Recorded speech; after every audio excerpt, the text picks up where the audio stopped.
Do you know why the United Kingdom, a country that once housed an empire spanning a quarter of the planet, now struggles to house its own people? This is a nation that mastered railways before most of the world had clocks. A country that designed global banking, modern insurance, and the mortgage itself.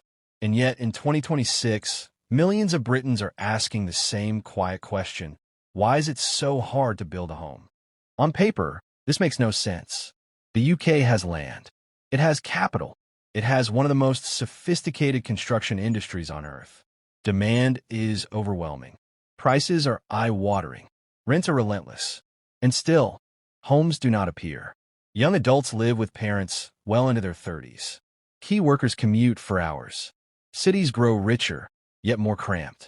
And every election promises more homes, while delivering discussions about homes. If this were happening in an emerging economy, headlines would say institutional failure. If it were happening in Southern Europe, it would be blamed on bureaucracy. If it were happening in the global South, it would be called underdevelopment. But this is Britain. So the real question isn't why housing is expensive. The question is far more uncomfortable. Why does a system designed by one of the world's most capable states consistently fail to build enough homes, year after year, government after government, without ever quite admitting it's failing? Before we begin, a small request. If you enjoy calm explanations, uncomfortable facts, and jokes that sneak up on you 5 seconds late, consider subscribing. It helps the algorithm understand that serious thinking can still be enjoyable, and that housing policy deserves better background music than shouting.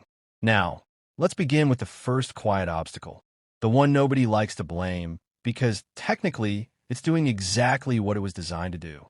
1. The planning system, a very polite way of saying no. The UK's planning system is often described as slow. This is generous. In reality, it is one of the most restrictive land use systems in the developed world, and also one of the most civilized. Nobody shouts. Nobody slams doors. They simply commission another report. Planning decisions in Britain are largely controlled by local councils. This sounds democratic, and it is. But it also means that every housing project must survive a marathon of consultations, objections, appeals, and legal reviews. In theory, this ensures quality and environmental protection. In practice, it creates uncertainty so extreme that only the largest developers can survive it. Imagine trying to build a bridge, but first, you must ask everyone who lives near the river whether they like bridges. Some will, some won't. Some will worry the bridge might cast a shadow. Others will request a study on the emotional impact of bridges. By the time you're done, the river has moved. In the US, zoning laws are rigid but predictable. In much of Europe, national governments override local blockages. In emerging markets, construction often moves first and negotiates later. Britain chose a different path: maximum local control, minimum certainty. The overlooked contradiction is this: the UK officially targets hundreds of thousands of new homes per year, yet relies on a system structurally designed to minimize change. This doesn't stop building entirely. It slows it, quietly, persistently, like sand in a very polite gearbox. Who benefits? Existing homeowners, whose neighborhoods remain unchanged and whose property values rise. Local politicians, who avoid conflict. Large developers, who can afford delays and scarcity. Who loses? Renters, young families, mobile workers, and cities that should be engines of growth, but are forced to behave like museums. The deeper truth rarely said out loud: Britain doesn't just regulate housing supply, it rations it administratively. And once supply is rationed, price stops being a signal. It becomes a warning nobody responds to. Which raises the next problem. 2. Local politics and the art of blocking homes. Housing is a national emergency. Planning, however, is intensely local. And this mismatch creates one of the most powerful political traps in modern Britain. Local elections are dominated by homeowners, often older, more stable, more likely to vote. They already have housing. What they don't have is enthusiasm for construction nearby. New homes mean noise, traffic, pressure on schools, a view that might change. And so, counselors learn a simple lesson very quickly. Approving housing creates enemies. Blocking it creates gratitude. This isn't corruption. It's incentives. Renters, young professionals, future residents, the people who need housing, don't yet live there. They don't vote there. They don't attend planning meetings on a Tuesday afternoon. So their absence speaks loudly. In the U.S., federal funding often forces localities to accept growth. In parts of Asia, central governments simply decide. In much of Europe, national housing targets override local objections. In Britain, objections are the system. The subtle contradiction is this. Britain publicly celebrates homeownership as a social good, but then empowers homeowners to block the very supply that would make ownership affordable. It's like encouraging exercise while locking the gym door from the inside. Who benefits? Existing property owners.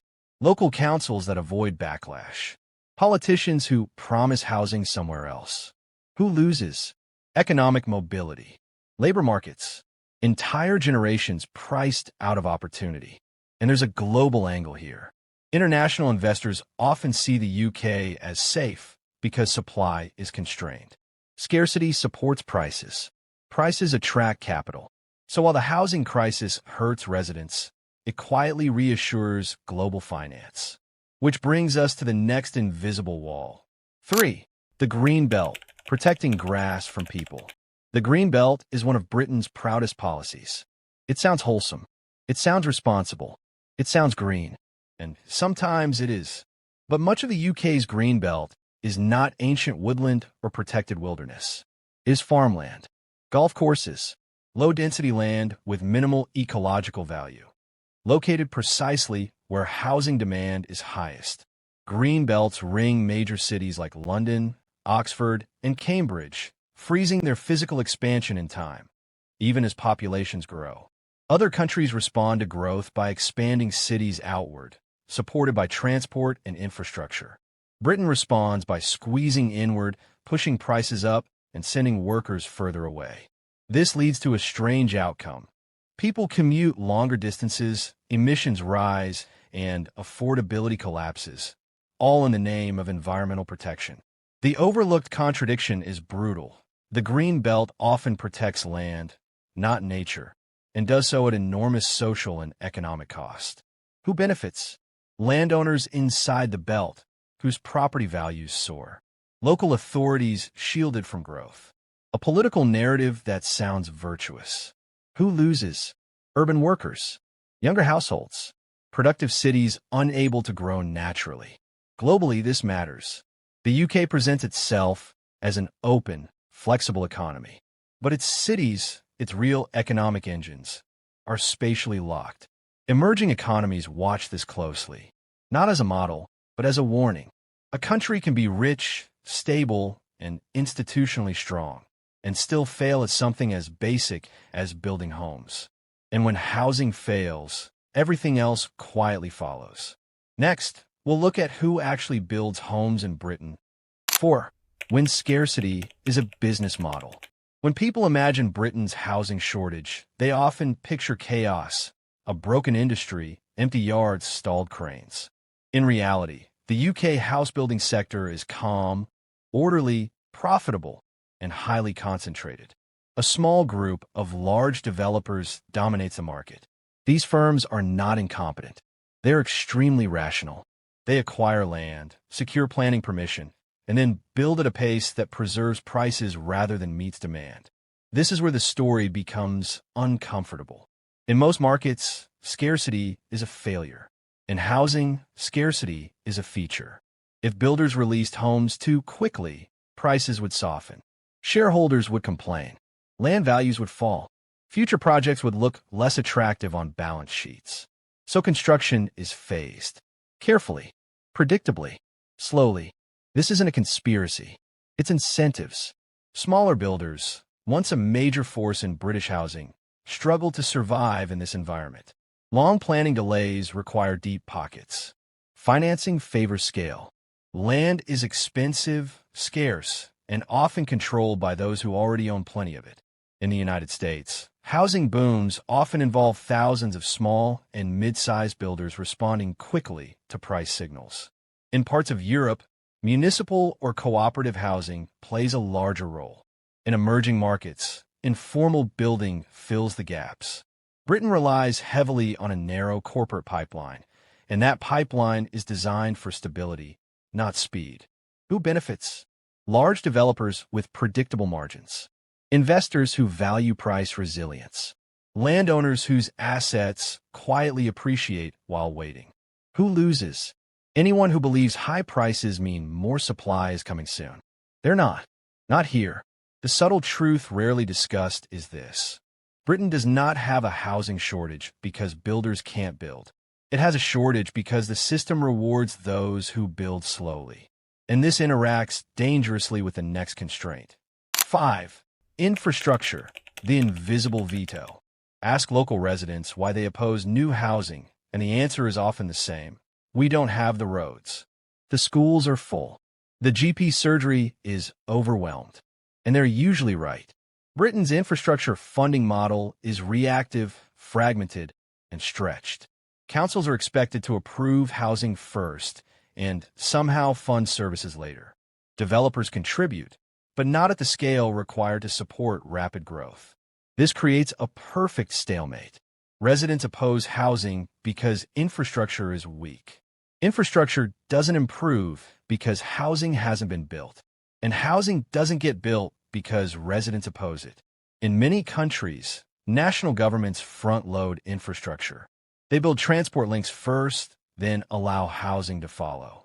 In others, city governments borrow aggressively, confident that future growth will repay the investment. Britain does neither at scale. Local authorities are cautious, financially constrained, and politically exposed. Large infrastructure projects take years of consultation and approval. So when a new housing development appears, it feels like pressure without preparation. The overlooked contradiction is this. Britain debates housing as if it were an isolated issue. In reality, it is an infrastructure problem wearing a planning costume. Who benefits? Affluent areas that can resist growth and preserve services for existing residents. Central government, which avoids upfront spending. Who loses? Fast-growing regions, younger populations, cities that should be expanding but can't support it. Globally, this matters because infrastructure is one of the main ways nations translate growth into living standards. Britain's hesitation limits not just housing, but productivity, mobility, and long-term competitiveness. And it feeds into a deeper shift, one that quietly changed how homes are viewed in the first place. 6. When homes became financial assets. At some point, Britain stopped treating housing primarily as shelter and began treating it as wealth. Rising house prices became a sign of national success. Homeownership became a retirement strategy. Property became collateral for consumption, pensions, and investment. This transformation was gradual and politically convenient. High prices make homeowners feel richer. They support consumer spending. They stabilize banks. They attract global capital. But they also change incentives. If housing scarcity pushes prices up and rising prices benefit powerful groups, then scarcity becomes quietly acceptable, even desirable. In much of the global South, housing shortages are seen as developmental failures. In parts of Europe, they trigger state intervention. In the UK, they are often framed as unfortunate but inevitable. The overlooked truth is this. Britain's housing shortage is not an accident of neglect. It is the side effect of a system that financially rewards limited supply.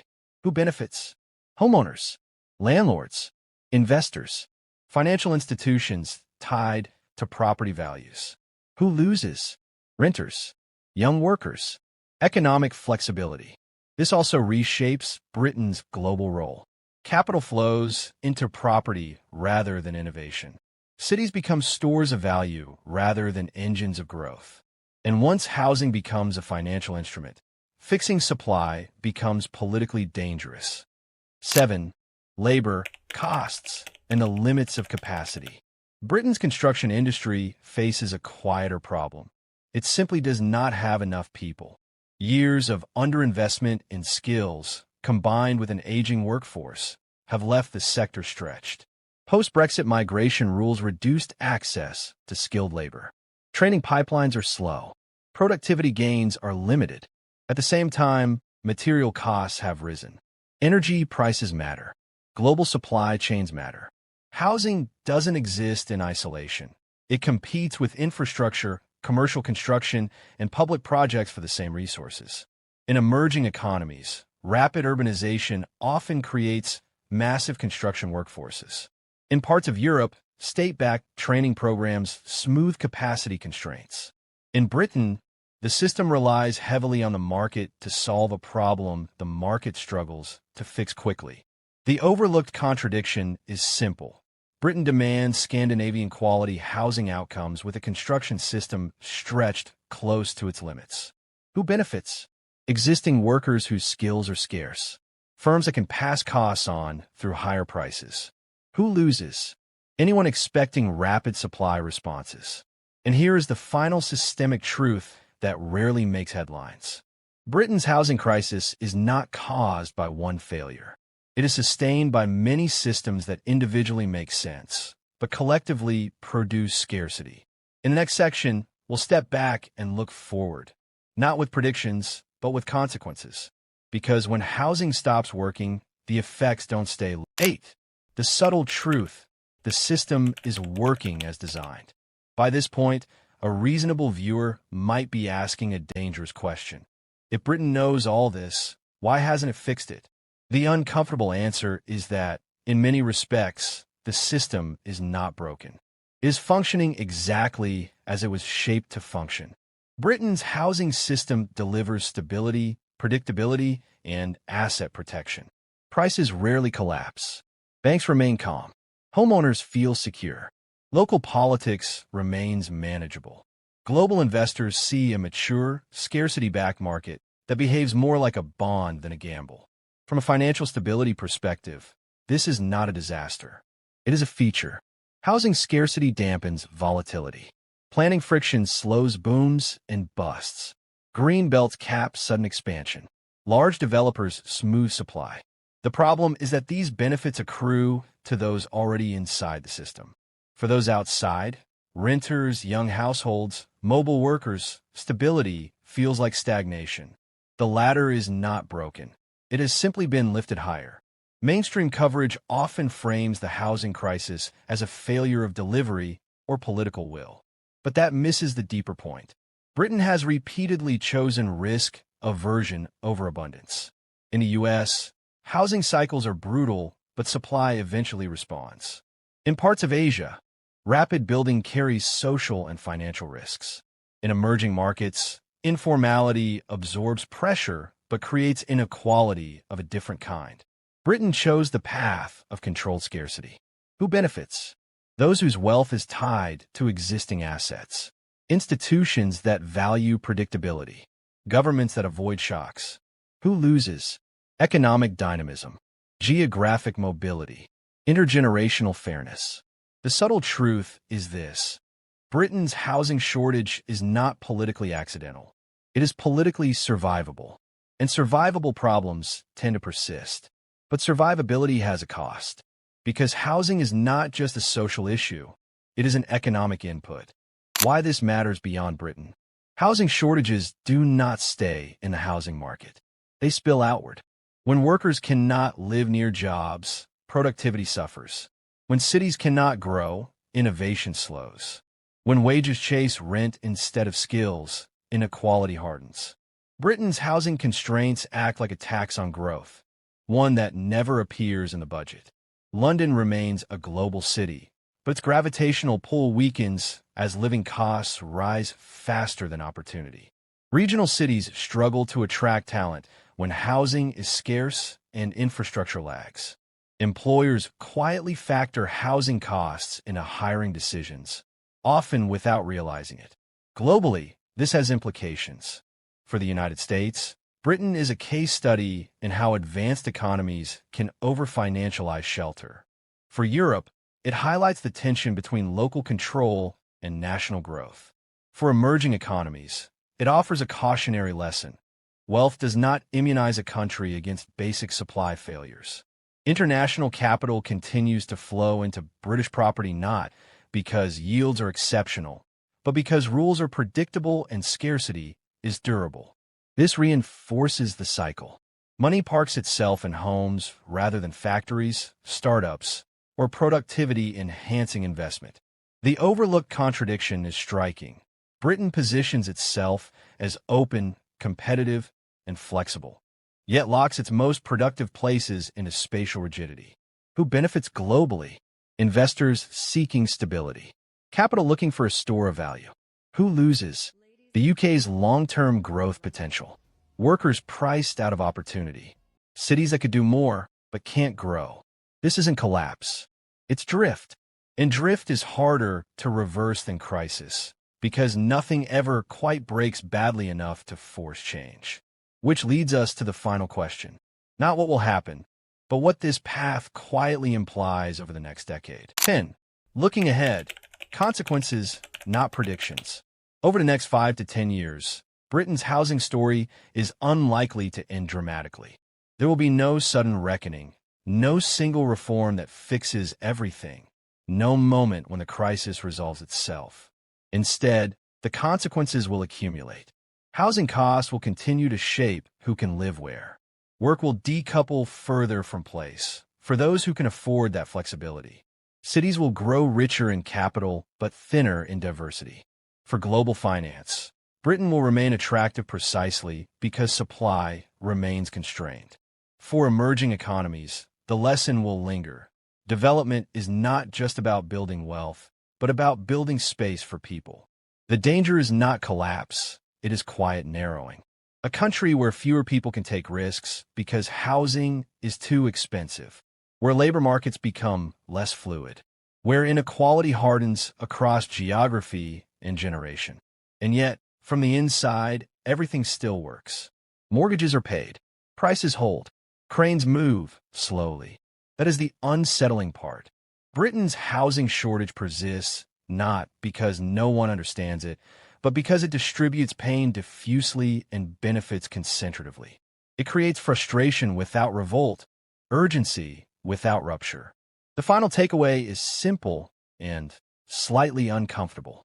A system can be stable, wealthy, and admired, and still fail to provide something as basic as enough homes. If this story made you think, smile uneasily, or recognize patterns beyond Britain, consider subscribing.